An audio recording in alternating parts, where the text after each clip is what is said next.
Libya উপকূলে ২৬ বাংলাদেশিকে নিয়ে একটি নৌকা ডুবে গেছে। এতে ৪ বাংলাদেশির মৃত্যু হয়েছে। লিবিয়ান রেড ক্রিসেন্ট জানিয়েছে, বৃহস্পতিবার রাতে লিবিয়ার আল খমস উপকূলের কাছে উল্টে যাওয়া দুটি নৌকার খবর পায় তারা। প্রথম নৌকাটিতে ছিলেন বাংলাদেশের ২৬ নাগরিক। তাদের মধ্যে ৪ জনের মরদেহ উদ্ধারের তথ্য নিশ্চিত করে সংস্থাটি। দ্বিতীয় নৌকাটিতে ছিলেন মোট ৬৯ জন। এর মধ্যে ২ জন মিশরীয় এবং বাকি ৬৭ জন সুদানের নাগরিক। তাদের মধ্যে ৮ জন শিশু। রেড ক্রিসেন্ট জানায়, দুর্ঘটনার খবর পেয়ে উদ্ধারকর্মী দল দ্রুত ঘটনাস্থলে গিয়ে জীবিতদের উদ্ধার করে।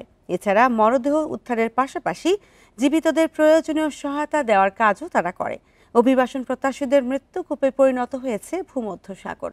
আন্তর্জাতিক অভিবাসন সংস্থা IOM এর হিসাবে চলতি বছর ভূমধ্যসাগর পাড়ি দিতে গিয়ে প্রাণ গেছে ১,০০০-এর বেশি মানুষের।